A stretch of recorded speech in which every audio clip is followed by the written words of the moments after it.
वो देश के गद्दार हैं और जिनकी वजह से इस देश में बोलने की आज़ादी कम हुई है, बोलने से लोग डरे हैं, वो इस देश के आतंकवादी हैं और ऐसे आतंकवादी सरकार में बैठे हुए हैं। दिल्ली में किसानों को आने से रोका गया। लोकतंत्र में लोगों की आवाज़ सुनने के लिए इन मंत्री संतरी सीएम पीएम की ड्यूटी है कि लोगों से मिले, खड़े होके मिले। जनता देश की मालिक है।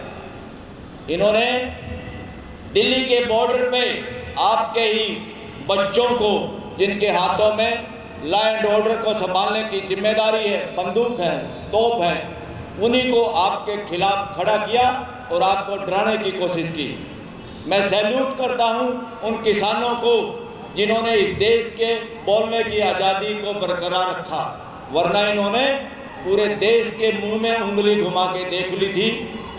लोग बोल नहीं पा रहे थे कि ये किसान कैसे सरकार के सामने नतमस्तक क्यों नहीं होते। लोकतंत्र नतमस्तक करने के लिए नहीं है। लोकतंत्र सबकी भागीदारी, सबकी बात सुन के तब फैसले लेने के लिए है। साथियों, एक तरफ है रामलीला ग्राउंड, जहाँ राम की लीला चल रही है और महीनों से बुकिंग कर ली। वो देश की संपत्ति है, किसी के बाप का नहीं है रामलीला ग्राउंड, मगर वहाँ फर्जी बुकिंग एडवांस में, ताकि दूसरे लोग प्रोग्राम ही ना कर पाए। तो हमने रामलीला के बराबर में जो बड़ी लीला है वो संविधान की लीला, ये संविधान की लीला का ग्राउंड है डॉक्टर अंबेडकर भवन। ये देश रामलीला ग्राउंड से नहीं चलेगा, ये डॉक्टर BR अम्बेडकर भवन संविधान ग्राउंड संवैधानिक लीला से चलेगा। और साथियों, ये यहाँ प्रोग्राम करने का मकसद एक था, क्या हमारे जो किसान शहीद हुए हैं, क्या उनके लिए इस देश के बच्चे, इस देश के एडवोकेट, इस देश का समाज और जिसमें अहम भूमिका निभाई, इस प्रोग्राम को यहाँ करने में, इस जगह को मुहैया कराने में, उनमें सबसे अग्रणी नाम है मिशन जय भीम। ये पता होना चाहिए आप लोगों को। और यहाँ पर जब हम बुकिंग के लिए आए तो कहा जो ठीक लगता है वो आप मुट्ठी बोझ के दे दो, आपकी जगह है। तो ये जगह जिसका लाखों रुपए किराया है, ये आपके लिए श्रद्धांजलि सभा के हमने भी सोचा ये भी सामाजिक संगठन है, हमारे समाज की जगह है, इसमें भी रोज मरम्मत की जरूरत है, लोगों को तनख्वाह दी जाती है, तो हमने भी मुट्ठी बोझ के 11,000 रुपये दे दिए और ये 11,000 में इसकी बुकिंग हुई है। ये एहसान है समाज का जिन्होंने, और ये डॉक्टर BR अम्बेडकर ने इस ज़मीन को खरीद कर अपने समाज को दान दे दी। और आज जहाँ इस दिल्ली में 10-20 एकड़ में कम से कम किसान भवन होना चाहिए था, किसान नेताओं को जो सत्ता में भी रहे उन्होंने कभी इस बात पे ध्यान नहीं दिया। अगर इस देश में दिल्ली में 20-25 एकड़ में एक किसान भवन बने, ये मंच फ्यूचर में उसके लिए कार्यक्रम बनाएगा और समाज के साथ मिलकर इस काम को करेगा, ताकि कोई बदमाश किसानों को, मजदूरों को, देश की जनता को बॉर्डर पे ना रोक सके। ये दिल्ली किसी के बाप की नहीं है, ये दिल्ली इस देश की जनता की है। ये PM, CM, गवर्नर, राष्ट्रपति, चीफ जस्टिस की जगह नहीं है, ये आपकी और हमारी जगह है। यहाँ पे आवाज़ उठाना, बोलना, इसलिए हम कोशिश करेगा ये मंच कि सत्यपाल मलिक की स्टैचू उस किसान भवन में और हमारे 750 किसान, उनका विवरण उस किसान भवन में होगा और दिल्ली में होगा। जिस पे रोकने की कोशिश करेगा वो रोकने की ताकत लगा के देख ले, ये काम होगा। तो उस किसानों को, जो हमारे किसान शहीद हुए, हमारे किसान यूनियनों में, ऑर्गेनाइजेशन ने भी शायद इस बात पे विचार किया या नहीं किया या सफल नहीं हुआ। आज हमने सोचा कि उन किसानों को श्रद्धांजलि देनी है सत्यपाल मलिक जी के साथ साथ, और इससे भी ज़्यादा किसको, SC ST कानून को जब सुप्रीम कोर्ट ने कमज़ोर करने की कोशिश की तो हमारे SC ST के समाज के लोगों ने सड़कों पे खड़े होके उस सुप्रीम कोर्ट के फैसले को ठोकर मारने का काम किया, क्योंकि देश की जनता सबसे बड़ी सुप्रीम कोर्ट है। उस कानून को पुनर्मजबूत बनाए रखने के लिए काम किया। उसमें बहुत साथी शहीद हुए, उन शहीदों को भी आज श्रद्धांजलि हम देंगे। पुलवामा, पहलगाम, पुलवामा के शहीद जो इस देश में हुए, जो धोखे के साथ मारे गए, आज तक ये नहीं पता वो आतंकवादियों ने मारे थे या सरकार ने मरवाए थे।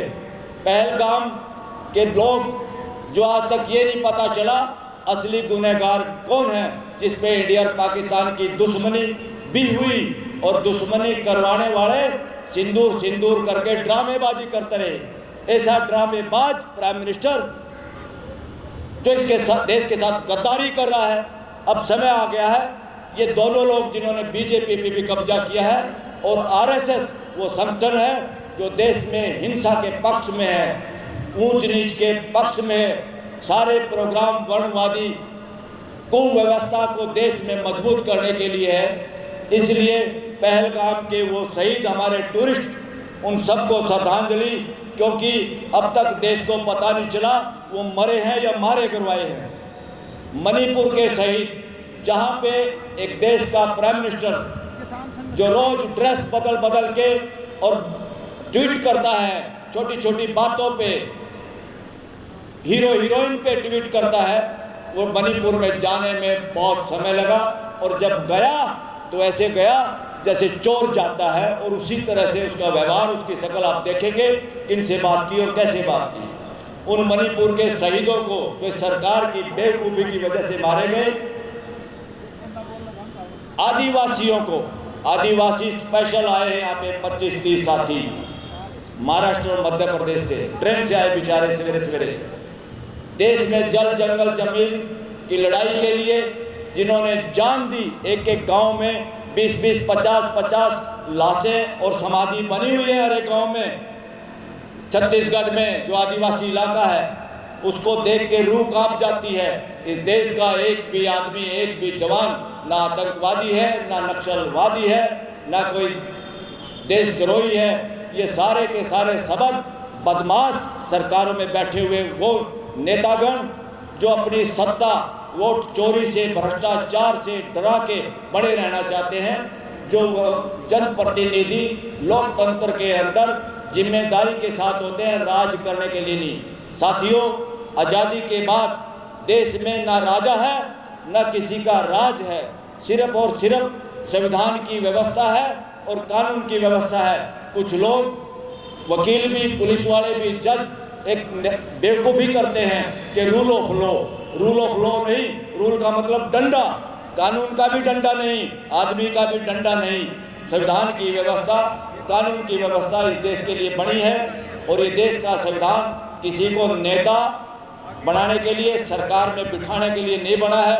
इस देश का संविधान अपने जनप्रतिनिधियों के जरिए देश में बेहतर से बेहतर मानवीय व्यवस्था बनाने के लिए बना है। आज देश के बच्चे इधर उधर जाते हैं, नौकरियां करने के, जमीन बेच बेच के बच्चों को भेज रहे हैं, वहाँ की व्यवस्था उनको अच्छी लगती है। अरे यहाँ व्यवस्था में गड़बड़ क्यों है? तो साथियों, उन सब आदिवासियों को भी श्रद्धांजलि अभी देंगे हम। लखीमपुर खीरी, जहाँ एक मुस्टंडे मंत्री ने, एक बदमाश मंत्री ने जिसका इस्तीफा होना चाहिए था, उस मुस्टंडे बदमाश आदमी ने अपने बेटे के जरिए हिम्मत की लोगों पे गाड़ी चढ़ाने की, और पत्रकार भी मारे गए। अंदाज़ा लगाओ, ये है वर्णवाद, ये है मनुवाद, जो बोलने वाले को मारना चाहता है, जो अपने आप को बड़ा दिखाना चाहता है, जो शोषण पे आधारित है, जो जिसके दिमाग में खुरापात है, जो हिंसा के जरिए देश के लोगों को जाति पाति और रिलीजन में बांटना चाहता है। साथियों, इसलिए लखीमपुर खीरी के भी शहीदों को श्रद्धांजलि देंगे। शुभकरण, एक युवा जिसको चोरों की तरह से मारा गया पंजाब के बॉर्डर पे, उसके माँ बाप उम्मीद कर रहे होंगे, समाज उम्मीद कर रहा होगा कैसे न्याय मिलेगा। जो लोग पुलिस या पैरामिलिट्री की गोली से मारे जाते हैं, वो इस देश में राष्ट्रीय अपराध के शिकार हैं।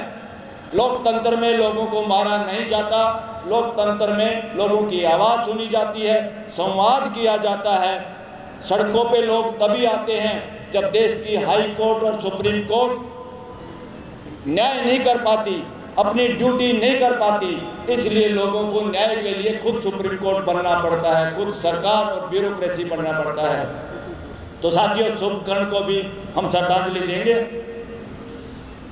अल्पसंख्यक लोग मुसलमान करके, क्रिश्चियन करके, किसी के साथ भी नाइंसाफ़ी करके देश के अंदर देशभक्ति का चाशनी लगा के ये देश के ठेकेदार, इन्होंने देश के बहुत बहन भाइयों को मारा है, पुलिस के जरिए मरवाया है।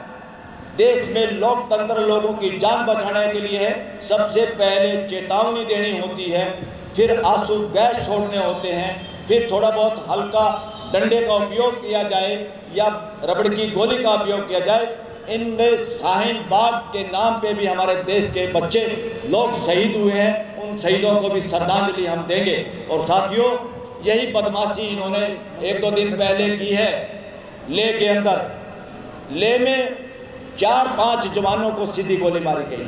मैं कह रहा हूँ ये राष्ट्रीय अपराध है, देश को एक कानून की जरूरत है, राष्ट्रीय अपराध अधिनियम।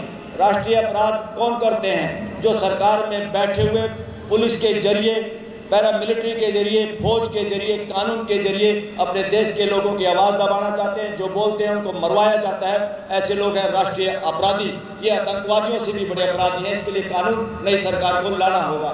हम कानून का प्रारूप हमने तैयार किया हुआ है, उस कानून का प्रारूप हम नेताओं को, पॉलिटिकल लोगों को देंगे। साथियों, इसलिए ले लद्दाख के युवाओं को भी श्रद्धांजलि देंगे। एक और बलात्कार और बिना परिवार वालों की सहमति हमारे समाज के बहन बेटियों को के साथ बलात्कार हुआ और उनको शमशान घाट उनके जला भी दिया गया, उनका संस्कार कर दिया बिना परिवार के। जो हिंदू रीति रिवाज, हिंदू संस्कार के ठेकेदार हैं, उन्होंने किया। तो इसलिए हम इसकी भर्त्सना भी करते हैं। अपने उन सब बहन बेटियां जो इस देश में बलात्कार की शिकार हुई और मारी गई, उन सबको जिनको प्रोटेक्शन नहीं दे पाई सरकार और सिस्टम, क्योंकि व्यवस्था नहीं है, देश में धींगा मुश्ती चल रही है, गुंडागर्दी चल रही है, लटका राज चल रहा है और लोगों की आवाज़ दबाने की कोशिश है। उन सभी बहनों को भी हम श्रद्धांजलि देंगे। और देश के बहुत सारे बेनामी लोग जो कहीं ना कहीं अन्याय के खिलाफ लड़ते हुए जिनकी जान गई है, जान ली गई है, इसलिए सबसे ज़्यादा जान लेने वाला कोई अपराधी है तो आज की सरकार है। इसलिए देश में बोलने का इंडेक्स सबसे कम हुआ है। जब बोलने से डरते हैं और जो बोलने से डराता है उसका नाम है आतंकवादी, और वो घटना है आतंकवाद। देश के अंदर आतंकवाद चल रहा है और वो आतंकवाद नरेंद्र मोदी और उसकी सरकार की रहनुमाई में चल रहा है। जो गृह मंत्री बना हुआ है लेह लद्दाख में, गृह मंत्री डायरेक्ट रिस्पॉन्सिबल है उन बच्चों की हत्याओं में। हमने तो कहा था यूएपीए गृह मंत्री पे लगे, उसको जेल में, उसको पकड़ के अंदर करो। ये जरूरत है देश की। अगर आपका पीएम, आपका गृह मंत्री ही बदमाशी करे, देश के साथ गद्दारी करे, इस देश में न्यायिक व्यवस्था, कानून की व्यवस्था तभी मानी जाएगी जब भ्रष्ट नेता, भ्रष्ट पीएम, भ्रष्ट सीएम, भ्रष्ट चीफ जस्टिस या भ्रष्ट गृह मंत्री, उसको भी हमारे देश की पुलिस गिरफ्तार कर पाएगी। उस दिन इस देश में कानून की व्यवस्था होगी। धन्यवाद साथियों।